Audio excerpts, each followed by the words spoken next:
आप देख रहे हैं Jolly the death story Sunil Kumar के साथ। जोली द डेथ स्टोरी में आज की कहानी का शीर्षक है ट्रक ड्राइवर। तो चलिए बढ़ते हैं आज की इस कहानी की ओर। उस रात जब हम सामान की डिलीवरी करने के बाद घर वापसी लौट रहे थे, तब ट्रक का स्टीयरिंग व्हील टिंकू के हाथ में था, यानी कि मैं उसे ट्रक चलाना सिखा रहा था। वैसे तो टिंकू पूर्ण रूप से ट्रक चलाना सीख चुका था, लेकिन अभी भी उसके अंदर थोड़ी बहुत हिचकिचाहट बाकी थी। उस वजह से ही टिंकू अभी भी पूरे खाली रास्ते पर ट्रक को बहुत ही ज्यादा धीरे चला रहा था। उसे धीरे ट्रक चलाता देख मैंने टिंकू से कहने लगा, टिंकू यार थोड़ा ट्रक की स्पीड बढ़ाओ। मैंने उसे अभी इतना कहा ही था कि तभी टिंकू ने ट्रक की स्पीड बढ़ाने की बजाय वहीं पर ब्रेक लगा दी, जिसके साथ ट्रक एक झटके से बंद हो गया। जिस पर मैं टिंकू को चिल्लाते हुए कहने लगा, अरे यार मैंने ट्रक की स्पीड बढ़ाने के लिए कहा था, ना कि रोकने के लिए। तभी टिंकू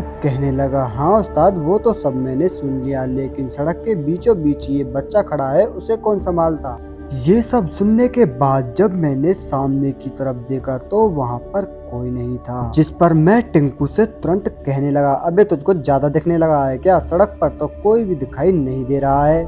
इस पर टिंकू कहने लगा, मेरा तो पता नहीं, लेकिन शायद आपको कम दिखाई देने लगा है। इतना कहकर टिंकू अब ट्रक का हॉर्न बजाने लगा और वहां से ट्रक स्टार्ट करते हुए आगे की ओर निकल पड़ा। लेकिन मुझे अब तक कुछ भी समझ नहीं आ रहा था।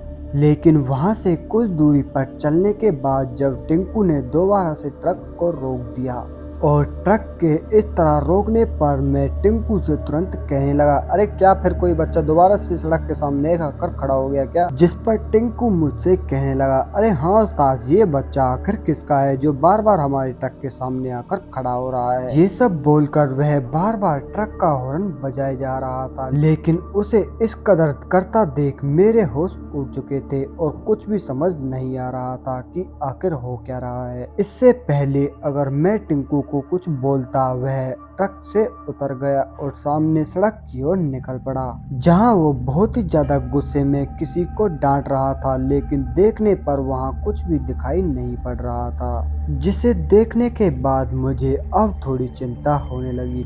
और तभी कुछ देर बाद टिंकू वापस ट्रक में आ गया और ट्रक स्टार्ट करते हुए मुझसे कहने लगा, बड़ा ही बदतमीज लड़का था, बिल्कुल भी कहना मान ही नहीं रहा था। ये सब सुनकर मैं उससे कहने लगा, सुन अब तू थोड़ा सा आराम कर और ट्रक को मुझे चलाने दे, क्योंकि उस वक्त मुझे लग रहा था कि टिंकू का इस टाइम ट्रक ड्राइव करना बिल्कुल भी ठीक नहीं रहेगा। लिहाजा मैंने वहां से ट्रक ड्राइव करना शुरू कर दिया और अभी मुझे ट्रक ड्राइव करते हुए कुछ ही देरी हुई थी कि तभी मुझे एक झटके से ट्रक को रोकना पड़ा और झटके के कारण ट्रक को इस कदर रुकता देख टिंकू की नींद खुल गई और वह मुझसे कहने लगा, अरे क्या हुआ उस्ताद, ब्रेक क्यों लगा दिए एक साथ। जिस पर उस्ताद कहने लगा, अरे यार वो एक बच्चा ट्रक की चपेट में आ गया है, मैं ट्रक को रोक ही नहीं पाया एक साथ। मैं ये सब बोलते हुए थर थर कांपे जा रहा था कि तभी टिंकू ट्रक से नीचे उतर गया और टिंकू ट्रक के चारों ओर देखने के बाद अपने उस्ताद से कहने लगा, उस्ताद जी यहाँ पर तो कोई भी नहीं है, लगता है आपको कोई गलतफहमी हुई है। ये सब सुनने के बाद मैं बहुत ज्यादा हैरान हो गया, क्योंकि अभी अभी मैंने एक बच्चे को कुचल दिया, लेकिन टिंकू के इतने कहने पर भी मुझे उसकी बातों पर यकीन नहीं हुआ और मैं तुरंत ट्रक से नीचे उतर गया, ये देखने के लिए कि सचमुच ट्रक के नीचे कोई नहीं है।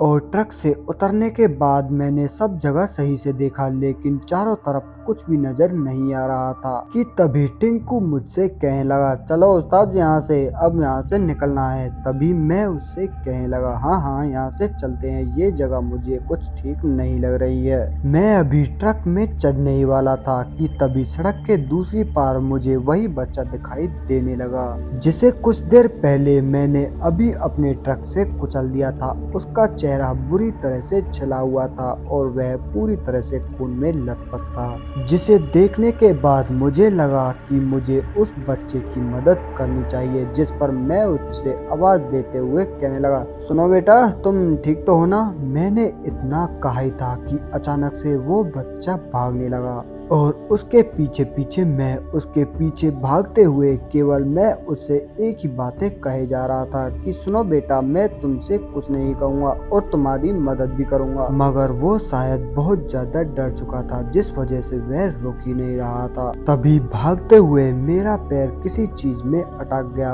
और जिसके चलते मैं वहीं पर एक साथ गिर गया और जैसे तैसे करके मैं वहां से उठ खड़ा हुआ। लेकिन जैसे मैंने देखा तो सामने वही बच्चा मेरे सामने बैठा हुआ था, जो काफी ज्यादा डरा हुआ लग रहा था। मैं उस बच्चे की ओर बढ़ने लगा कि तभी मुझे महसूस हुआ कि मेरे पीछे कोई है, जिसे देखने के लिए मैंने पीछे की तरफ गर्दन घुमाई। लेकिन मेरे पीछे देखते ही मेरी पतलून एक साथ गीली हो गई, क्योंकि उस समय मेरे सामने एक औरत हवा में उड़ रही थी, जिसका रूप बहुत ही ज्यादा भयानक था और बहुत ही ज्यादा भयानक निगाहों से मेरे एक हाथ की तरफ घूर रही थी। जैसे ही मैंने अपने हाथ को देखा तो पाया मेरे उस हाथ में एक जंग लगा रोड है। उस रोड को अपने हाथ में देख मैं एकदम से चौंक गया, लेकिन तभी मैंने उस रोड को वहीं पर फेंक दिया। मगर तब तक बहुत ज्यादा देर हो चुकी थी कि तुरंत उस चुड़ैल ने मेरे पैर को पकड़ा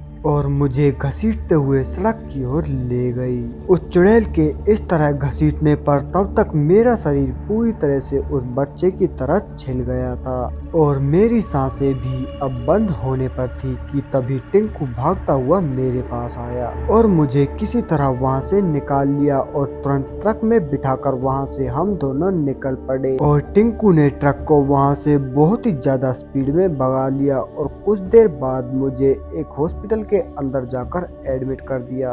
लेकिन कुछ दिनों बाद जब टिंकू ने इस हादसे के बारे में वहां के रहने वाले लोगों से जिक्र किया तो पता चला कि उस हाईवे पर रोजाना इसी तरह की कोई ना कोई कहानी सुनने को जरूर मिलती है। लेकिन वह बच्चे वाला किस्सा बहुत लोगों के साथ हुआ है। कहते हैं कुछ दिनों पहले उन माँ बेटों को किसी ट्रक ड्राइवर ने लिफ्ट दी थी, मगर उस ट्रक ड्राइवर ने उनके साथ कुछ गलत करने की वजह से उन्हें लिफ्ट दी थी। उसकी माँ के साथ पहले तो उस ट्रक ड्राइवर ने बहुत ही ज्यादा जबरदस्ती की, उसके बाद उसके सीने में रोड घुसाकर उसे वहीं पर मार दिया और दूसरी तरफ उस बच्चे को अपने ट्रक से कुचल दिया। और तभी से वह बच्चा और वह औरत उन ट्रक ड्राइवरों को मारती हैं जैसे उन्हें पहले मारा था। तो दोस्तों, इस कहानी में बस इतना ही। कहानी अगर आपको पसंद आई तो लाइक शेयर जरूर करें, साथ ही हमें कमेंट करके जरूर बताएं। तो मैं आपका दोस्त सुनील कुमार मिलता हूं आपसे बहुत जल्द एक और ऐसी ही सच्ची घटना के साथ। तब तक के लिए बाय एंड टेक केयर।